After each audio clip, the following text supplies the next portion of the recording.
We'll have cloud cover that's going to stick around at least in some capacity for the rest of the evening. Maybe even an isolated sprinkle or two along the I-29 corridor. Beyond that, not bad. Low temperatures either side of 40. And the break that we got from the breeze today, brief as it was, it's going to come right back as we go into your day on Wednesday. Temperatures are going to be split along the river, cooler to the west, near 70 though, south and east. We'll talk about the rest of your 7-day forecast coming up, but until then, First to 4 starts right now. Live from KELOLAND Media Group. KELOLAND News, first at 4.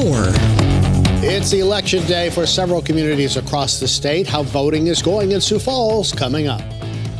Plus, a Brandon man is headed to prison for a deadly hit and run. Details from today's sentencing just ahead. And a federal gun sale law that relies on the buyer telling the truth. We'll hear from an Iowa gun shop owner about the problems of straw purchases. Well, good afternoon, and thanks for tuning in to First at 4. I'm Tom Hansen. And I'm Kelly Volk. There is still time left to vote in today's Sioux Falls municipal election. Polls open at 7 a.m. and will close at 7 p.m. We stopped by 2 polling locations in Northeast District this morning to talk with voters who have an extra city council race to decide. City councils are always important to see who we get. It helps make the decisions for what is and isn't going to get done around here. Coming up on KELOLAND News at 5, Lauren Solik will bring us thoughts from 2 voters in the Northeast District. And if you haven't voted yet and still need to do some research, we've got you covered. Right now on KELOLAND.com, you can find reports on both the school board and city council candidates. We also take a look at finance reports for both races. Once the results start coming in, we will have the results on air and online. Time to check in with Adam, see what's going on. Too bad we didn't have this weather yesterday for the eclipse. No, that would have been great, Adam. Yeah, a day late and $1 short. That's basically how this one goes. But we have sunshine at least. We'll take the wind when we can get it, considering how unsettled it's been as of late. And we're going to bring in the chance for rain back into the picture sooner rather than later. Here's a view from our downtown camera. It's been a beautiful afternoon. Some fair weather clouds above, not as windy today. West breeze right now at the airport at 13 miles per hour. We're up to 63 right now. That is, again, not bad at all, considering average for this time of year is in the 50s and the mid 50s at that. We'll take this any time that we can get it. And if you're a fan of this, then you are very much going to like what we have coming up as we head later into the week, and more so as we head toward the weekend. 63 is also what we're seeing in Yankton as well as Mitchell, Pierce 62, 60 in Rapid City, but notice the outliers and by a wide margin. 48 in Spearfish and 47 in Custer respectively, even 58 up toward Buffalo, 64 Mobridge, Aberdeen sitting at 65 right now. Spencer's following suit there. But regardless of where you are, yes, even in the Black Hills, we are doing better now compared to the same point yesterday. And in really every single location, it is a double-digit difference.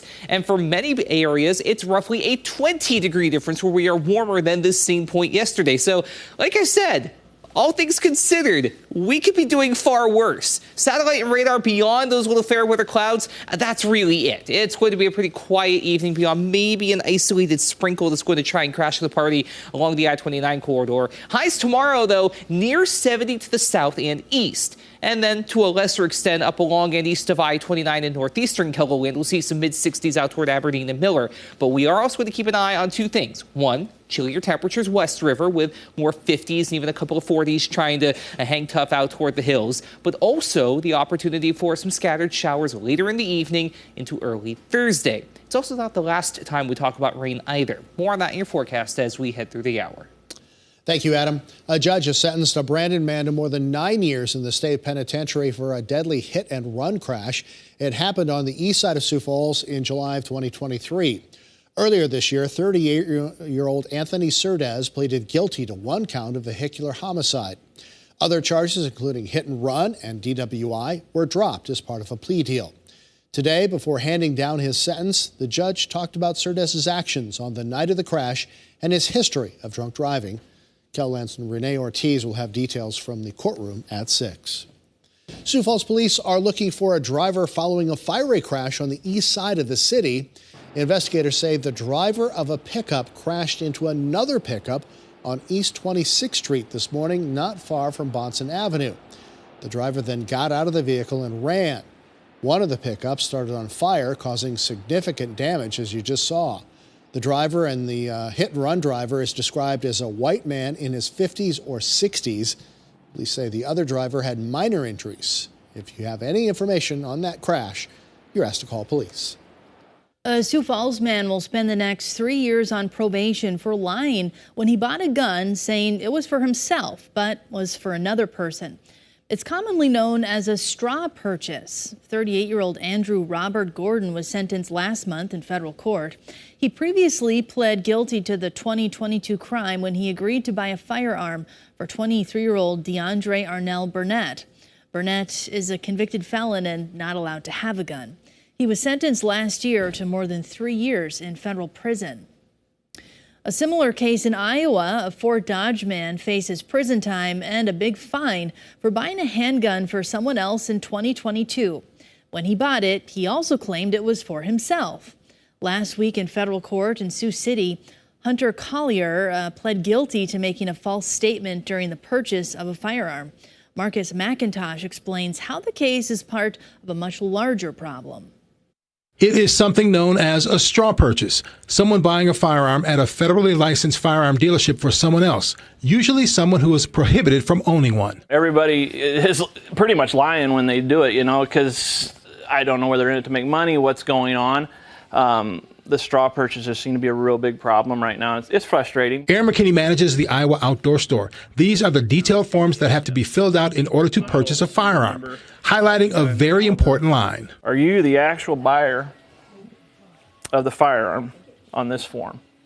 And that goes on to say, are you going to give it or sell it to somebody? He says almost half a dozen straw purchases have happened here despite the posted warning sign. McKinney now ready for a change. That's part of the reason why we're starting to get out of the handguns. Webster County Sheriff Lou Fleener says straw gun purchases are not just a problem in Fort Dodge or Webster County. This is just a product of our environment that people have the constitutional right to carry firearms. Sheriff Fleener says it is not the fault of local licensed gun stores. It is a problem that needs to be loaded with manpower. It would be a huge undertaking for law enforcement to invest in a way to track every single firearm that was purchased at a licensed dealer in Iowa, let alone the United States. Collier is expected to be sentenced in July. He's facing up to 10 years behind bars and a $250,000 fine.